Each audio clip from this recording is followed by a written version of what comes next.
नमस्कार. जगन्नाथ गंगाराम पेडणेकर ज्वेलर्स प्रस्तुत home minister को पावर्ड बाय फेबर डिक्सी स्कॉट आणि गुड नाईट फॅब्रिक रोलॉनच्या या भागात मी आदेश बांदेकर आपल्या सगळ्यांचं मनापासून स्वागत करतो. पवनपुत्र सोसायटी नारळीपाडा खार पश्चिम इथे राहणाऱ्या शुभांगी ज्ञानेश्वर घाणेकर या वहिनींना भेटणार आहोत, त्यांना बोलतं करणार आहोत. पवनपुत्र सोसायटी, तेव्हा या सोसायटीत जाऊन भेटूया घाणेकर कुटुंबाला.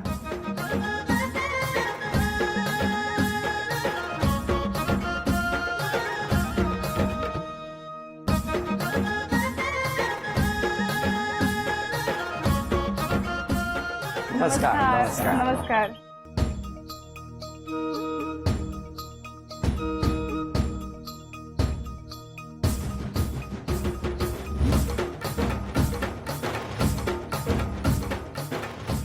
घ्या उखाणा घ्या. चांदीची जोडवी, पतीची खून, ज्ञानेश्वररावांचे नाव घेते घाणेकरांची सून. वा, द्या ओळख करून सगळ्यांची. ही माझी आई. नमस्कार. हे माझे मिस्टर नमस्कार. ही माझी लहान मुलगी स्वामिनी. हो. ही माझी मोठी मुलगी कस्तुरी घाणेकर. हॅलो.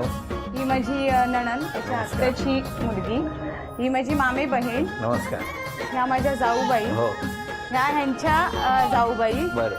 त्या रबाळेवरून आल्या. तर अरे माझं वा. घर रबाळेला आहे, तिकडनं आलेल्या त्या माझ्या. नमस्कार. आणि हे सगळं शेजारचं. वा, चला सगळ्यांची ओळख झाली, आता सुरुवात करूया आजच्या गप्पांना. नमस्कार. नमस्कार. नमस्कार. कुठलं बालपण तुमचं? माझं बालपण मुंबईचं. पूर्वी आम्ही सांताक्रूजला राहायचो, त्यानंतर आम्ही मग शिफ्ट झालो मुलुंडला. आणि सांताक्रूजला कुठे? सांताक्रूज वाकुला. तुमचं बालपण कुठलं? शाळा कुठली? Ratan Walawalkar technical high school. इथेच होती का सांताक्रूज? मी खारला खारदान खार दांड्याला. कसं गेलं तुमचं बालपण? गेलं सर्व व्यवस्थित. कसं जमलं हो दोघांचं? तुमचं जमलं सिमेन्सला.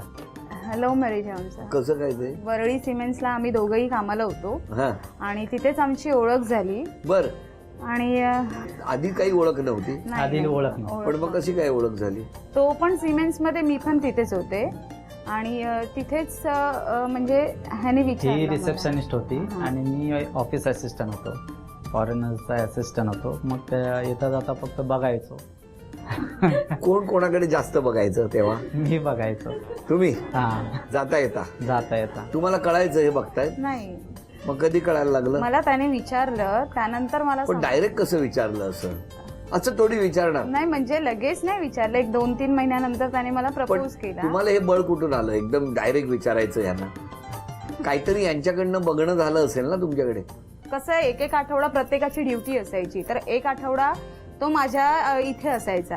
तर मग असं कामाच्या निमित्त बोलणं व्हायचं आमचं, पण त्या उद्देशाने नाही. जनरल बोलायचं? हा, जनरल ऑफिसच्या याच्यामध्ये जनरल बोलायचो. मग? पण असं मनात असं नव्हतं. मग कधी आलं मनात?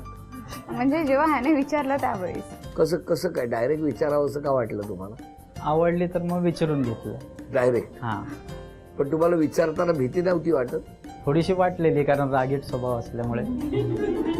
मग प्रपोज केलं तुम्ही? हो. गिफ्ट दिले मुलुंडला. कसं काय? मोबाईल गिफ्ट दिला. हा. पण पहिल्याच भेटीमध्ये मोबाईल खाली टाकला. काय काय काय काय काय काय?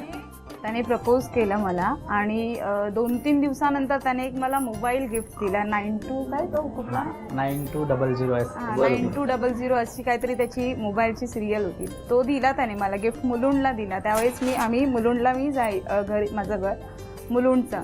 तर जाताना बसमध्ये त्याने मला मोबाईल गिफ्ट केला आणि बसमधून मी उतरले आणि तो मोबाईल मी रस्त्यावर फेकला. का?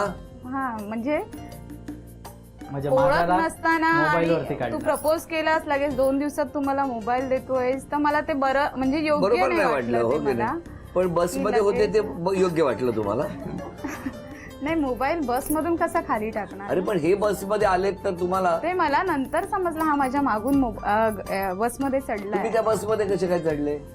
माझा पाठलाग करत. मग तुम्ही मोबाईल कुठे दिला त्यांनी तुम्हाला? त्याने ते मध्येच रस्त्या, म्हणजे बसमध्ये असतानाच, बस स्टार्ट झाली त्यानंतर एक थोड्या वेळानंतर त्याने मला मोबाईल गिफ्ट केला. मी त्यावेळेस तेव्हा काही म्हणाले नाही, कारण बसमध्ये लोकांना वेगळं वाटेल ना काहीतरी, म्हणून तेव्हा मी कुठल्याच बाबतीत रिॲक्ट नाही झाले. खाली उतरला आणि मग मी तो मोबाईल फेकला. मग तो मोबाईल तुम्ही उचलला? परत उचलला, परत दिला. परत दिला? हा. परत घेऊन जा म्हटलं. मग काही नाही, लोक म्हणजे 4 लोक जमली, त्यांना काय वेगळं असं त्यांच्या मनात आलं असेल 100%. हा. मग तो घेतला फोन मी आणि काय बोलले नाही. मग परत सेम थोड्या दिवसांनी पुन्हा त्याने मला प्रपोज केला, पुन्हा ते विचारलं. कुठे प्रपोज केलं? तिकडेच मुलुंडलाच विचारलेलं. मुलुंडला? हा, तो माझ्या मागून यायचा घरापर्यंत. आणि मग काय नाही, मग माझ्या घरी मी कळवलं की असं असं आहे, एक मुलगा फिरतोय माझ्या मागे, मागून येतो. हा, मोबाईल देतो. हा, मग माझ्या मागून येतो आणि असं असं मला विचारलंय त्याने. तर आधी घरातल्यांनी पण नाही, कोण आहे तो, काय, असं सगळं झालं. कारण त्यावेळेस मला पण स्थळ यायला यायला लागली. लागली होती. तर मग घरातल्यांनी आधी न बघितल्याशिवाय कसं आम्ही सांगणार हे सगळं. मग एक दिवस ह्याला सांगितलं तू घरी ये. मग हा घरी आला. त्यानंतर घरच्यांनी ह्याला पाहिलं तर सरळ नकार दिला. कारण आमच्या कास्टचा पण इश्यू आहे. ते आगरी आहेत आणि मी मालवणी आहे. तर सगळ्यात मोठा प्रश्न इथे उद्भवला. नंतर मग माझ्या काकांनी वगैरे चौकशी केली ह्याची इथे, कारण त्याचं बालपणच इथलं ना. मग इथे काकांनी चौकशी केली तर सगळं व्यवस्थित त्याच्या मुलगा बाजूने. चांगला आहे, हो, मुलगा मुलगा चांगला आहे, चला, तेवढी निर्व्यसनी खात्री झाली. हा, आहे, मग? कष्टाळू आहे, असं सगळं म्हणजे सगळं व्यवस्थित समजलं. मग काकांनी हो मला सांगितलं की मुलगा व्यवस्थित आहे, काही हरकत नाहीये.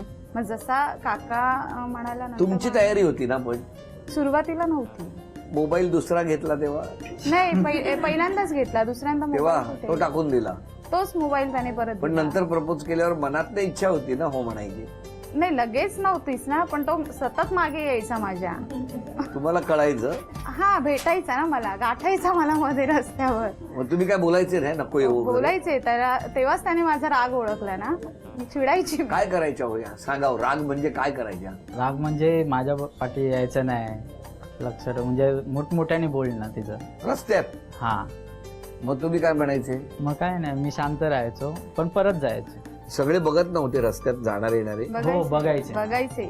मग उद्या उठून काही असं नको त्यांना की हा बाबा छेड काढतोय किंवा काय. मग मी हो म्हणाले की ठीक आहे, माझ्या घरी ये, घरच्यांना विचार. रितसर त्यांनी मागणी रीतसर मागणी घाल. मग तुम्ही एकटे गेले होते घरी? एकटा गेलो. एकटा तुम्हाला आला. टेन्शन नाही आलं तेव्हा? नाही, आलं होतं टेन्शन. तुम्हाला? मला नव्हतं आलेलं टेन्शन. तुम्ही टेन्शन द्यायचंच काम करता. आणि मग होकार झाला. हा, मग होकार झाला. पण घरातल्यानी दोन्ही हो, घरांनी तिच्या- सांगितलं? तिच्या नाही, भावाने आणि माझ्या आईने- आई आणि भावानी पुढाकार घेतला आणि मग आमचं लग्न वैदिक पद्धतीने आमचं लग्न लागलं. पण जेव्हा लग्न झालं तेव्हा तुमचं नोकरीत होता तुम्ही? हो, दोघंही हो, होतो दोघंही. नोकरीत. दोघे म्हणजे उत्पन्न व्यवस्थित होतं? नाही, लग्न झालं त्यावेळेला माझा जॉब मला काही कारणास्तव ड्रॉप सोडावा करावा लागला. लागला. हा. आणि ह्याचंही तसंच झालं. पण तरी आम्ही लग्न केलं. मग कसं काय स्ट्रगल असेल ना? हो, काही वर्ष म्हणजे लग्न करून 1-1.5 वर्ष मी माझ्या माहेरीच ह्याच्यासोबत राहिले. म्हणजे माझ्या माहेरच्यांनी तेवढा मला सपोर्ट केला, आई आणि भावाने. आणि 1-1.5 वर्ष म्हणजे दोघंही जॉबला होतो, पण बऱ्यापैकी नाही, अशी नोकरी अशीही नव्हती एवढी. आणि त्यानंतर मग माझी मुलगी झाली मोठी 2007. पण आता किती वर्ष झाली लग्नाला? 13 वर्ष. कशी साथ दिली तुम्हाला वहिनीने? जी परिस्थिती असेल स्टार्टिंग पासून, म्हणजे बिकिटाची असू दे, चांगली परिस्थिती असू दे, अतिउत्तम असू दे, पण प्रत्येक परिस्थितीला ती सांभाळून घेते, मला सुद्धा आणि परिस्थितीला सुद्धा. हट्ट बिट्ट कमी असतील ना? नाही, हट्ट आहे, पण एखादी जी गोष्ट ठरवली की हे मला करायचंय ती करणार. ते करणारच. वहिनीचा स्वभाव कसा आहे?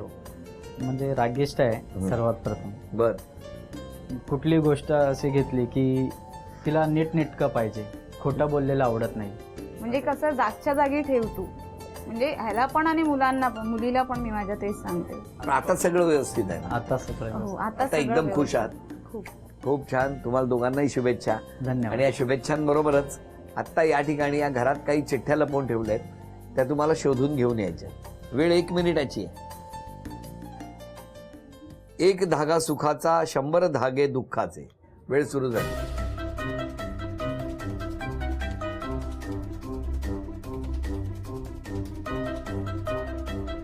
दहा. पायातली वाहन पायातच बरी. जा बघा मग, आम्हाला काय माहिती, वेळ कमी आहे ना. चिठ्ठी असणार बघा. 40 सेकंद झाली आहेत.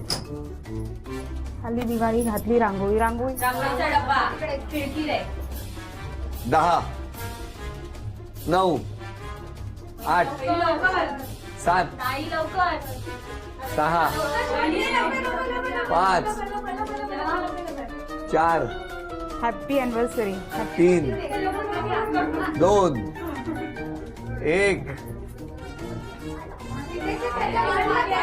वेळ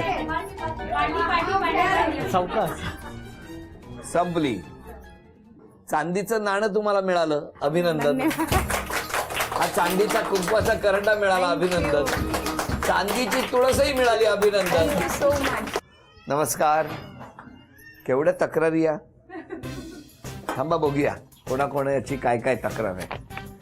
तुम्ही लगेच रागावता. नाही हा ते बरोबर आहे. काय हो? हा बरोबर आहे ना. बरोबर आहे बरोबर. ना?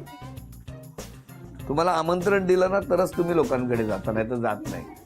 तुम्हाला आणि आमंत्रण सासरची लागतं. माणसं असतील बोलणार. नाही नाही, कोण आहेत ते नाही विचारलं. आरोप मान्य आहे का? हा म्हणजे काही कार्यक्रम असला तुम्हाला तर राग जाते. पटकन येतं.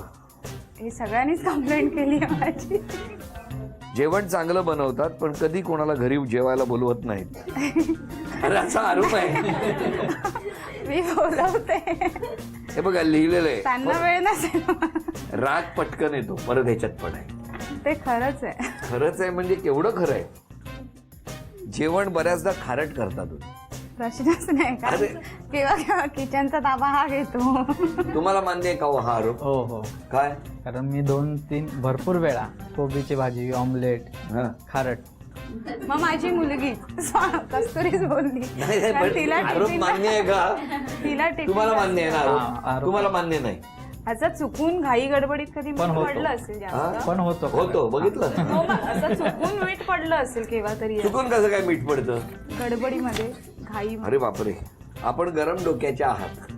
बापरे सगळ्यांनी तेच लिहिलंय. स्वभाव बदलावा लागेल माझा.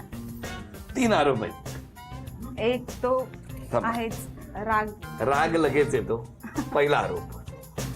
दुसरा चिडचिड करतात, दुसरा आरोप. हा बघा. आणि मुलांवर आरडाओरडा करतात. हो म्हणजे चुकलं की मी सांगितलं ना मगाशी, काय? पसारा वगैरे केल्याला मला नाही आवडत. ऑफिसमध्ये पण असं करता? होतं. चिडचिड होते. होते. उद्यापासून बदल करायचा असेल तर कुठला करणार? रागच कमी करेन. काय आवडेल तुम्हाला? हो नक्कीच. हा? खुश व्हाल? खुश. एकदम खुश. बघा काय चेहरा खुललाय त्यांचा. 13 वर्ष प्रयत्न करत होता ना. नाही झालं नाही. मग तुम्ही आल्यानंतर तरी बरं झालं मी आलो. आता चित्र काढायचे. तुम्ही या.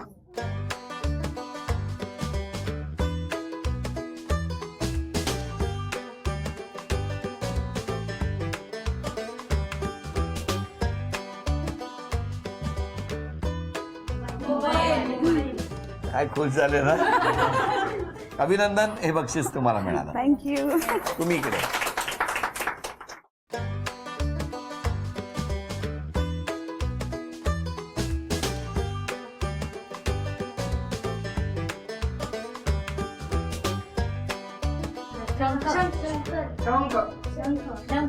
अभिनंदन.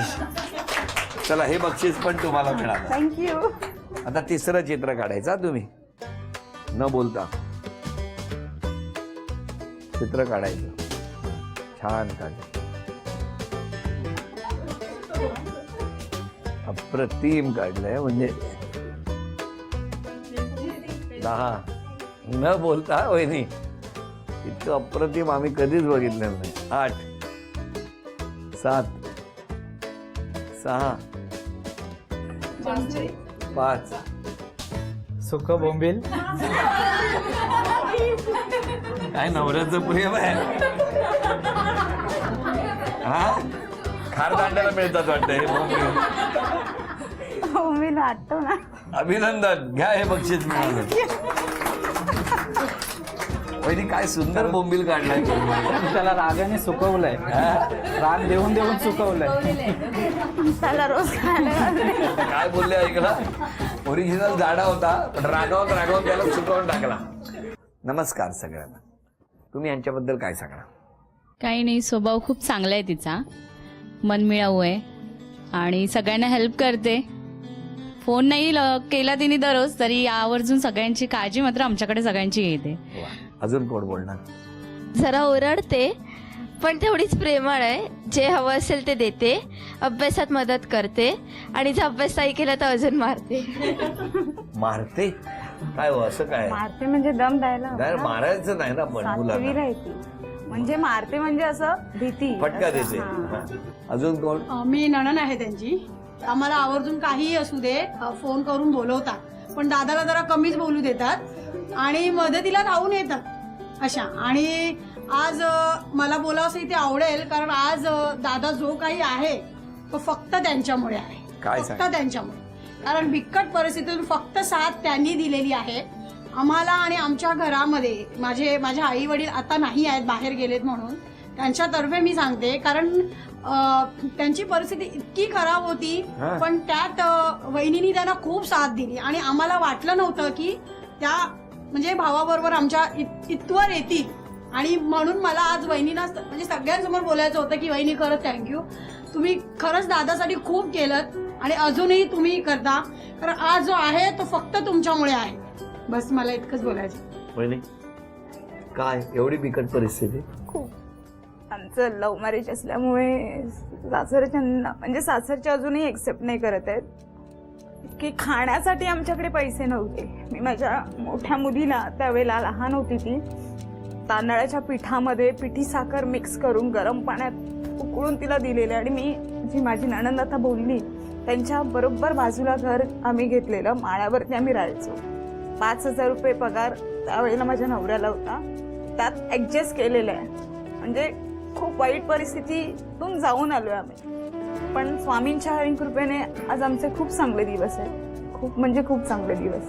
सख्खी नणंद त्याच्या मला माहिती नाही काय, पण त्यापेक्षाही ती मला अधिक आहे. माझी बहीण म्हणजे सगळ्या गोष्टी मी शेअर करते तिच्याकडे. आणि तिचे आई बाबा हेच माझे खरे सासू सासरे. ते आता नाही आहेत, ॲक्च्युली ते फिरायला गेलेत, कालच येऊन भेटून गेले मला. पण त्यांना मी खूप मिस करते या कार्यक्रमात, कारण त्या प्रत्येक गोष्टीत ते माझ्या असतात. आजही तुमच्या सासरच्याने नाही स्वीकारले? नाही. तुम्ही दोघे सुखी आहात? हो. हो हो आम्ही समाधानी खूप आहे? सुखी आहे. खूप सुखी. स्वामींच्या कृपेने आमच्या पदरात 2 व्यवस्थित मुलं आहेत. सगळं काय व्यवस्थित आहे आमचं. खुश सगळं आहे? काय खूप खुश, खूप खुश. अजून कोण बोलणार? माझ्या लग्नाला आत्ताच 2 वर्ष झाली आहेत, पण लग्न झाल्यावर मला मोठी बहीण नाही आहे, पण त्यांनी कधी मोठ्या बहिणीची कमी मीन्स वाटली नाही. इकडे आल्यावर प्रत्येक गोष्टीत त्या पाठीशी असतात. वहिनी खूप चांगल्या आहेत. तिकडे शेजारीमध्ये बोलतात, पण कमी बोलतात ते. तुमच्याशी उद्यापासून दिसले की भाग करा. उद्या दिसले की हाक मारा ना, तुम्ही पण हाक मारा. त्या बोलत नाही म्हणून तुम्ही हाक मारायची. मारतो टेन्शन मध्ये धावत असतो. नाही, हो ना? दादा पण चांगले आहेत, आई पण चांगले, वहिनी पण चांगले आहेत. सॉरी, पण खूप चांगले आहेत. वहिनी आज क्षमा मागायची असेल तर कोणाची? आई आणि भावाची. का? कारण खूप त्यांना माझ्या लग्नानंतर बराच त्रास झाला आहे, बराच त्रास जो मी एक्सप्लेन नाही करू शकत. त्यांची मी खरंच वारंवार मी बोलतेही आणि आताही या चॅनलच्या द्वारे मी माझ्या आई आणि भावाचीच क्षमा मागेन. तुम्ही? सासू आणि मेवण्याचे उपकार कधीच फेडू नाही शकत. बरं, आता त्या कविता कुठल्या आहे? कवितेचं नाव स्वप्न. मीच एक स्वप्न आहे, स्वप्न माझं बघू नको, अविचारी मन माझं, विचार माझा करू नको, डोळ्यात घालून अंजन, वाट माझी पाहू नकोस, उगीच साठवून हृदयात आठवणी, स्वप्न माझं पाहू नकोस. बर, अजून एक आहे. दुसरी? कवितेच्या लाटेवरती आपण भेटलो या वाटेवरती, चंद्र सूर्य साक्षीदार हे आपुले, भ्रमण घातले मी त्या पृथ्वीभोवती, तुझ्या हातात माझा हात देऊनी सुरू केली गाथा त्या संसाराची, त्या संसाराच्या वेलीवरती 2 चिमण्या चिवचिव करते. अरे वा, किती छान. सगळ्या भावना तुम्ही शब्दांमध्ये उतरवल्या. धन्यवाद. हसत राहा, आनंदात राहा. सगळ्यांना शुभेच्छा, तुम्हा दोघांना शुभेच्छा. आणि या शुभेच्छांबरोबरच झी मराठीकडून ही भेट असतो तुमची. धन्यवाद. आणि वहिनींना तथास्तु पुणे यांच्याकडून मिळते आहे पैठणी. अभिनंदन.